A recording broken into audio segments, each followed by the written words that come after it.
comigo a sua Bíblia no primeiro livro de Reis, capítulo 3. Primeiro livro de Reis, capítulo 3, e nós vamos ler dos versículos 3 indo até o 15. Enquanto você acha, eu vou dando um breve pano de fundo. O livro de Reis, tanto o primeiro como o segundo, tanto também o livro das crônicas, é como se fossem livros, atas dos palácios. Então os acontecidos entre os reis e os profetas eram registrados nestes livros. E são muitos os autores que escreveram esses livros da Bíblia. Primeiro Reis, segundo Reis, primeiro Crônicas, segundo Crônicas. Mas esses livros trazem princípios enormes de Deus, princípios profundos de Deus para a nossa vida. Eu quero convidá-lo a ler do capítulo 3, do versículo 3 indo até o 15. Salomão amava o Senhor andando nos preceitos de Davi, seu pai. Porém, sacrificava ainda nos altos e queimava incenso. Foi o rei a Gibeão para lá sacrificar, porque era o alto maior. Ofereceu 1000 holocaustos Salomão naquele altar. Em Gibeão apareceu o Senhor a Salomão de noite, em sonhos. Disse-lhe Deus: pede-me o que queres, para que eu te dê. Respondeu Salomão: de grande benevolência usastes para com meu pai, para com teu servo Davi, meu pai, porque ele andou contigo em fidelidade, em justiça e em retidão de coração. Perante a tua face mantiveste-lhe esta grande benevolência e lhe deste um filho que se assentasse no seu trono, como hoje se vê. Agora, pois, ó Senhor, meu Deus, tu fizeste reinar teu servo em lugar de Davi, meu pai. Não passo de uma criança, não sei como conduzir-me. Teu servo está no meio do teu povo que elegeste, povo grande, tão numeroso, que se não pode contar. Dá, pois, ao teu servo coração compreensivo para julgar o teu povo, para que prudentemente discirna entre o bem e o mal. Pois quem poderia julgar a este grande povo? Essas palavras agradaram ao Senhor por haver Salomão pedido tal coisa. Disse-lhe Deus: já que pediste esta coisa, e não pediste longevidade, nem riquezas, nem morte de teus inimigos, mas pediste entendimento para discernires o que é justo, eis que faço segundo as tuas palavras. Dou-te coração sábio e inteligente, de maneira que antes de ti não houve teu igual, nem depois de ti o haverá. Também, até o que não pediste eu te dou, tanto riqueza como glória, que não haja teu igual entre os reis por todos os teus dias. Se andares nos meus caminhos e guardares os meus estatutos, os meus mandamentos, como andou Davi teu pai, prolongarei os teus dias. Despertou Salomão, e eis que era um sonho. Veio a Jerusalém, pôs-se perante a arca da aliança do Senhor, ofereceu holocaustos, apresentou ofertas pacíficas e deu um banquete a todos os seus oficiais. Senhor Deus, fala conosco através da tua palavra pregada, anunciada, que o Senhor nos desafie nesta noite a uma vida mais próxima do Senhor. Que saiamos daqui hoje à noite mais crentes em ti, Senhor, mais talhados, trabalhados por ti, em nome de Jesus. Amém. Entre a importância e a significância, é sobre isso que eu quero falar nesta noite. Pois bem, desde a nossa tenra infância, nós aprendemos a admirar os nossos heróis e a desconsiderar as suas falhas de caráter, os seus hábitos malfazejos, as suas mazelas espirituais. Na história da humanidade, por exemplo, os livros e documentários só contam as glórias e os lauréis de Mozart, Beethoven, Einstein, Abraham Lincoln. A história do Brasil só registra o lado louvável de Dom Pedro I, de José Bonifácio, de José de Anchieta, de Castro Alves, de Edson Arantes Nascimento, Pelé, mas omite o lado obscuro das suas histórias. A história do cristianismo, da mesma forma, só registra os feitos honrosos de Martinho Lutero, de João Calvino, de Charles Spurgeon, de Martin Luther King e assim por diante, mas varre para baixo do tapete as manchas, os lapsos, as desonras dessas personalidades. Mas quando vamos para a Bíblia Sagrada, o que me impressiona é que ela não mascara, nem omite o lado frágil, o lado humano, o lado falho dos seus personagens. Mesmo aqueles melhores, mesmo os profetas e os apóstolos. Mas como estamos tão acostumados e habituados, e tão doutrinados a ver todas as narrativas apenas pelas lentes do bem, do triunfalismo, temos a tendência apenas a filtrar os bons exemplos para nós. Acontece que tanto o lado positivo como o lado negativo dos heróis da Bíblia nos ensinam. E quando nos aproximamos da vida de Salomão, nós devemos observá-lo pelos dois aspectos, positivo e negativo. O aspecto que ele teve da busca pela importância, queria ele ser importante, e aí é que ele se atrapalha, é esse o seu lado ruim. E o aspecto da sua busca depois pela significância, e aí o lado bom. E quando olhamos o lado ruim de Salomão, nós separamos algumas lições da vida dele. A primeira lição: cuidado com a busca pela importância. A razão e ética podem sim andar divorciadas. Alguém pode ser munido de intelectualidade, de boa reflexão, de sagacidade, de inteligência, mas ter os seus valores éticos nulos, sem nenhuma ética, sem nenhuma moral. E Salomão recebeu de Deus, veja bem, parece uma antagonia, a gente vê isso com estranheza. Ele recebeu um coração sábio e inteligente. Veja, versículo 12.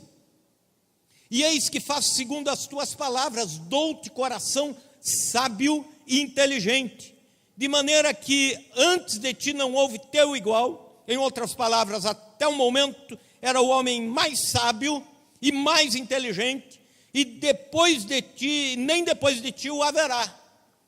Então, em toda a face da terra, em toda a história, entre todas as pessoas que passaram pelo planeta Terra, não houve alguém mais inteligente que Salomão.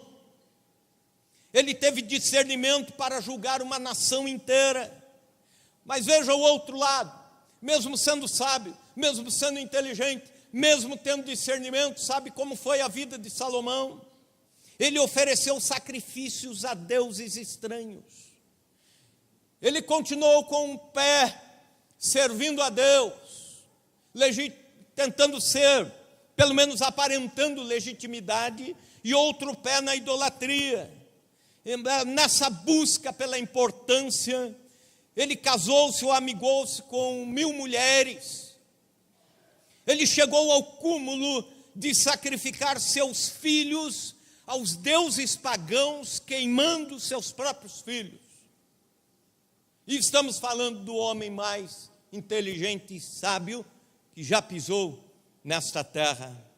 Então, cuidado, razão e ética podem sim andar divorciadas. Não devemos nunca nos iludir, crendo que se a gente fizer um curso a mais, já ganhamos um ponto lá no céu, já temos um crédito a mais, um diploma a mais, e sim, vamos estar de bem com Deus. Isso não nos fará mais éticos ou mais santos. Todos nós precisamos, e quem diz isso é o pastor Ricardo Gondim, no seu livro Artesãos de uma Nova História, um livro que recomendo aos irmãos lerem. Ele diz o seguinte: todos nós precisamos encontrar o caminho entre a biblioteca e a sala de oração. Todos nós precisamos encontrar o caminho entre o conhecimento e a graça. Todos nós precisamos encontrar o caminho entre o raciocínio e o coração quebrantado. Caso contrário, estaremos entre aqueles que Paulo fala em 2 Timóteo 3,7, que nos últimos dias haveria homens que aprenderiam sempre e jamais chegariam ao conhecimento da verdade. Segunda lição, cuidado com a busca pela importância. O espírito empreendedor pode degenerar em megalomania. Salomão foi uma daquelas personagens cujos feitos foram descritos somente no superlativo.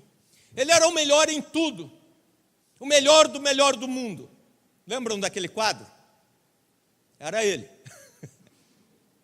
Ele construiu muros para as cidades, fortalecendo as cidades, alargou as fronteiras de Israel, construiu um suntuoso e glamouroso palácio, construiu o templo que levava o seu nome, o Templo de Salomão, que era uma das maravilhas do mundo antigo.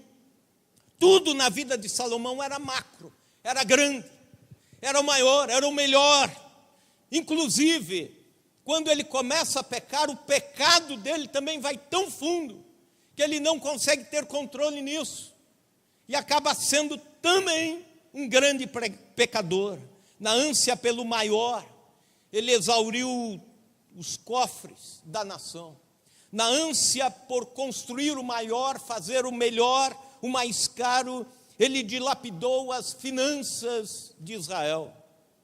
E a megalomania desdobrou-se em obras faraônicas, que se desdobrou em altos custos, que se desdobrou em aumento de impostos para o povo, e que se desdobrou em divisão do reino após a sua morte. Esse episódio na vida de Salomão nos ensina que precisamos aprender a dizer a palavra basta. Salomão não sabia falar isso. Riqueza, mais riqueza, mais riqueza, mais, não basta. Ele nunca parava. É o anseio de quem tem esta fraqueza da megalomania, de querer sempre mais. Um dos conceitos da lei do sábado na Bíblia Sagrada é justamente esse conceito de dizer basta. Na aceleração da vida, você um dia na semana pisa no freio e diz basta, eu tenho que cuidar da minha saúde, da vida espiritual. Na busca pela provisão, nós aceleramos e aceleramos e aceleramos, e chega um momento que a gente tem que dizer basta. Na correria, na ânsia do ter, queremos mais e mais e mais. Chega um momento que a gente tem que pisar no freio e dizer basta. Está na hora de parar, de refletir. Será que já não é o bastante? Na ascensão profissional, há um momento em que temos que dizer basta. No crescimento ministerial, há um momento que a gente tem que dizer basta. Sou amigo de um pastor que ele, tendo ciência disso, ele disse certa vez, ô Copesca, na nossa igreja nós temos a seguinte estratégia: nós não queremos ser uma mega igreja, não queremos ser uma igreja muito grande, mas nós fazemos assim, quando a igreja vai chegando no número X de membros, e ele diz, quando vai chegando nos 700 membros, nós abrimos uma congregação. Aí a igreja vai crescendo um pouquinho mais, vai chegando lá de volta, abrimos outra congregação. Outra, depois outra, dando espaço para que os pastores trabalhem, a igreja cresça, se expanda desta forma. É de uma forma inteligente dizer basta. É de uma forma inteligente dizer, o reino de Deus pode crescer, mas não quero que esse crescimento signifique algum orgulho próprio. Um megalomaníaco nunca vai dizer basta. Mas também nós temos que, ao longo da vida, valorizar pequenas inserções da vida, pequenas dádivas de Deus. A vida não é feita só de coisas grandes, grandiosas, poderosas, maravilhosas. É por isso que o salmista diz, num dos salmos, Senhor, não é soberbo o meu coração, e nem ando à procura de coisas maravilhosas demais para mim. Por vezes na vida nós temos que também nos contentar com, não só com o sobrenatural, mas com o natural da vida, a naturalidade da vida, o dia a dia. Isso nos faz fugir da megalomania. O empreendedorismo é algo natural, todos nós precisamos ter, todos nós precisamos sonhar, idealizar, mas saber o momento de dizer basta. E Salomão não sabia. Terceira lição: cuidado com a busca pela importância. Prosperidade não é sinal da aprovação de Deus. Pessoas que buscam ser importantes sempre estão narrando suas conquistas de sucesso e prosperidade financeira. E sucesso financeiro não significa necessariamente bênção de Deus.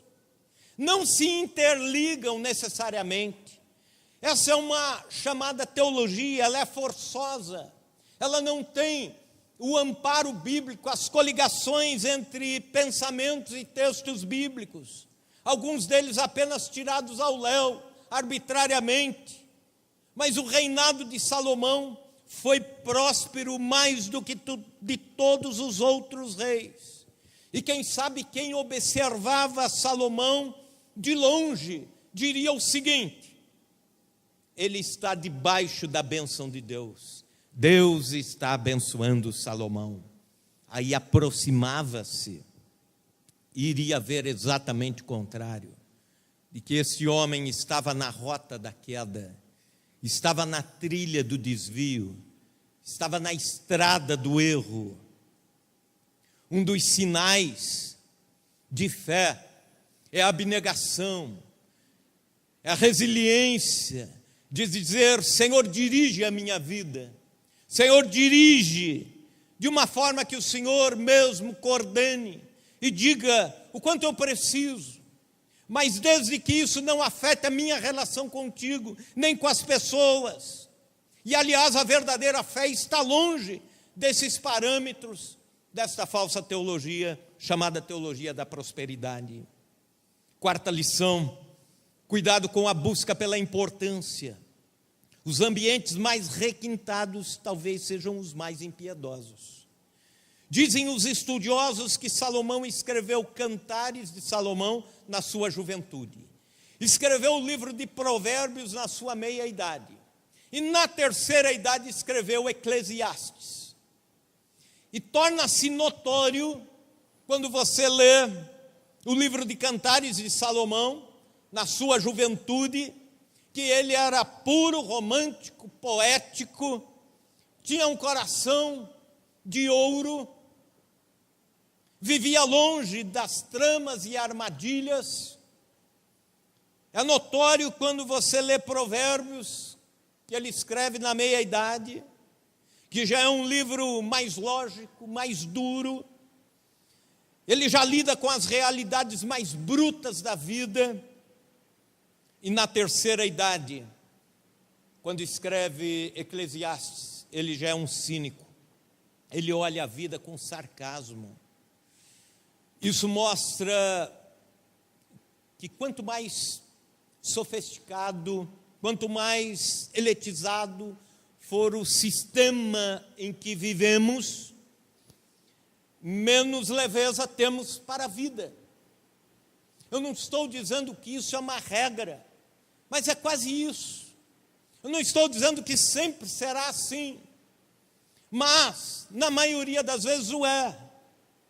Quanto mais vivemos a burocracia da vida, das conquistas, mais peso nós temos sobre os ombros, menos sorrisos abrimos, menos abraços damos. Pessoas que buscam ser importantes e não significantes farão questão sempre de dizer os lugares que frequentam, entre eles os restaurantes mais caros, ou então quanto pagam nas roupas de grife, porque isso lhes dá importância. Por isso que o desafio da igreja é ser simples, é ser acolhedora, é ser afável, é ser amável, é acolher, é estender os braços, Por isso que o desafio do pastorado ou da liderança da igreja é ser simples, é ser de coração para coração, é ser descomplicado. Aliás, nós vivemos num mundo tão complicado. Daquela porta para fora, a vida é tão complicada. Para que fazê-la complicada da porta para dentro? Nós temos que ser mais leves, sabe? Um cristianismo mais leve.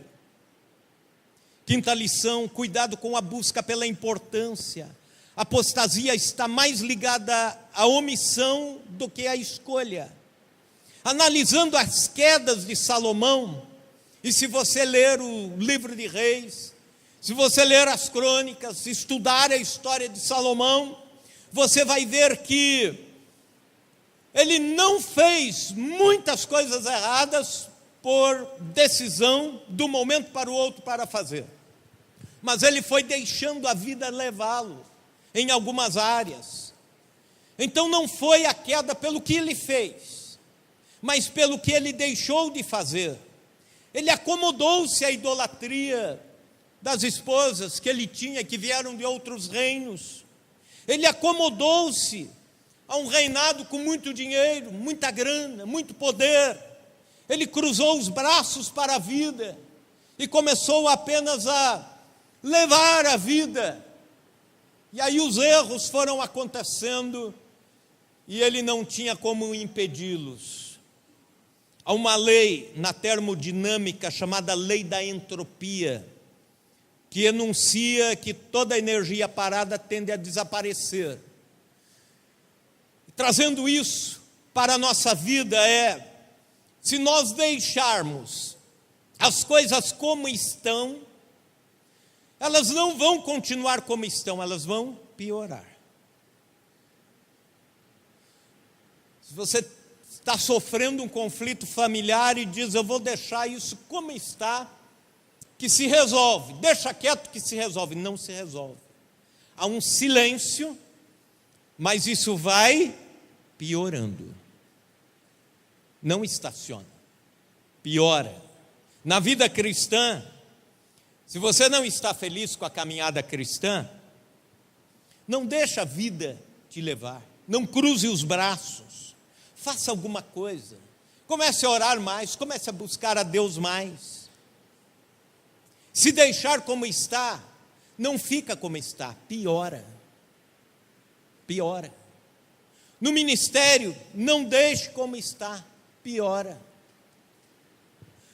Mas quando Salomão, em alguns lances da sua vida, buscou a significância e não a importância, aí então nós encontramos algumas orientações, que algumas delas o próprio texto que lemos nos traz. A primeira orientação: para quem busca significância, permita que seus sonhos sejam compatíveis com a sua vida. Veja comigo o versículo 5. Em Gibeão apareceu o Senhor a Salomão de noite em sonhos, e disse-lhe Deus, pede-me o que queres para que eu te dê. Aí o versículo 9, dá pois ao teu servo coração compreensível para julgar o teu povo, para que prudentemente discirna entre o bem e o mal, pois quem poderia julgar este grande povo? Deus aparece em sonho e diz a Salomão, pede o que você quer receber. E Salomão diz isso em sonho para Deus. Depois lá no final do texto ele acorda, e diz a Bíblia, aí ele vê que foi um sonho, mas foi um sonho com requintes de realidade, porque isso aconteceu mesmo. E aí a gente fica perguntando, por que Deus não falou com ele acordado? Você já pensou isso? Por que Deus falou uma coisa tão importante com Salomão, através de sonho, ele dormindo, e depois para o cara ficar na dúvida no dia seguinte, se foi sonho, se foi verdade, se foi visão? E lendo sobre isso, encontrei alguém que deu uma explicação interessante. Sabe por que Deus falou uma coisa tão importante para Salomão em sonho e não acordado? Talvez conscientemente Salomão ia ter um outro tipo de diálogo com Deus. Talvez conscientemente ele ia pedir outras coisas para Deus.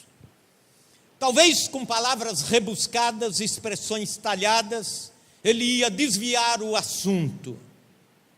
Nosso subconsciente é mais objetivo do que o nosso consciente. Eu sei que tem irmãs psicólogas aqui, e elas podem confirmar isso depois, de que o nosso subconsciente trabalha com mais objetividade naquilo que nós precisamos do que o nosso consciente. E dormindo, você fala ou sonha o que realmente está gritando aqui dentro do seu coração, aquilo que realmente tem permeado a sua mente durante a semana, durante os últimos dias. E aí é com isso que você vai sonhar. Mas nós, quando olhamos para a vida de Salomão e para esse episódio, nós somos desafiados a falar com Deus e orar a Deus sobre as realidades mais profundas da nossa vida.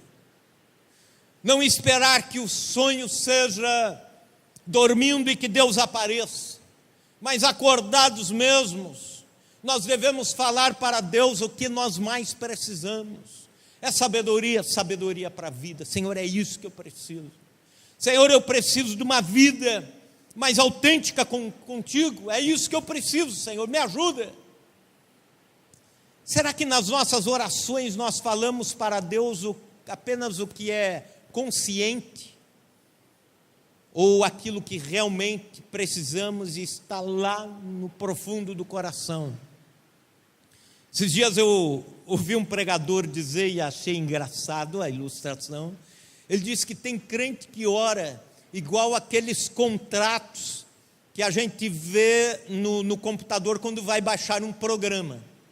Aparece aquele contrato enorme assim, você vai rolando a tela e diz: eu não tenho paciência para ler isso. Você vai lá no fim e clica aceito, concordo, pronto, né? Aí você ora uma oração genérica e diz para Deus, clica lá no fim, amém. Achamos que enganamos Deus desta forma. Será que nós oramos pedindo coisas que vão glorificar a Deus realmente? Ou apenas porque queremos importância e status? Será que oramos a Deus pedindo um avivamento espiritual, mas no subconsciente queremos um avivamento aqui, para nós aqui da Terceira IPI? Quem escreve sobre isso é o evangelista A.W. Tozer, e ele tem uma frase fantástica. Ele diz assim: o que mais impede os avivamentos de hoje é que, na verdade, nós não queremos avivamento, nós queremos avivamento aqui para a nossa igreja. E os pastores oram a Deus: Senhor, aviva a nação, mas estão no profundo do coração dizendo: eu quero um avivamento para a minha igreja, porque isso vai fazer bem para o meu ego. Será que oramos pela manifestação da glória de Deus, mas no subconsciente queremos a nossa glória? Nós temos que fazer uma varredura no profundo do coração, como Deus fez com Salomão. Permita que seus sonhos sejam compatíveis com a sua vida. Segunda orientação, para quem busca significância, enxergue Deus na história da sua vida. Veja comigo o versículo 6. Salomão falando com Deus diz: respondeu Salomão: de grande benevolência usaste para com teu servo Davi, meu pai, porque ele andou contigo em fidelidade, em justiça, em retidão de coração perante a tua face. Mantiveste-lhes esta grande benevolência e lhe deste um filho que se assentasse no seu trono, como hoje se vê. Salomão conseguiu enxergar a mão de Deus em todo o tecido da sua vida. Deus tecendo cada área da sua existência, Deus usando até mesmo as tragédias daquela família de Davi, para que no final Salomão dissesse: Senhor, eu te glorifico, foi o Senhor que fez. Salomão, não sei se você se lembra disso, era filho de Davi com Batseba. E quem era Batseba? Aquela mulher adúltera, e manchou a honra de Davi, colocou o reinado em risco. E ele não era nem o primeiro filho do relacionamento, não era nem o primogênito, ele era o segundo. Até pela lógica da família, da sequência da família, ele não subiria ao reinado. Mas ele olha para a sua história e diz: foi Deus, foi o Senhor. Sabe, você é o que é por causa da graça de Deus. Aleluia. Deus fez você assim. Glorifique a Deus. Se parte das histórias da sua vida foram truculentas, agradeça a Deus porque você chegou onde chegou, levado pela mão de Deus, trazido pela mão de Deus. Celebre a sua história de vida, agradeça a Deus, seja grato pelo agir de Deus. Seja grato pelo agir de Deus desde que sua mãe concebeu você, e você começou como um ser humano, os primeiros dias no ventre da sua mãe. Deus já estava lá, Deus já estava planejando tudo, e Deus já sabia que você seria alcançado por Ele, estaria hoje servindo a Ele. Aleluia. Terceira orientação, para quem busca significância: combine doçura com discernimento. Veja o versículo 9: dá, pois, ao teu servo coração compreensivo para julgar o teu povo, para que prudentemente discirna entre o bem e o mal. Pois quem poderia julgar a esse grande povo? A palavra hebraica para compreensivo tem significado de doce, terno, afável. Salomão sabia que o poder pode tirar a doçura e a ternura. O poder pode mudar o coração, pode mudar o comportamento, pode mudar os relacionamentos.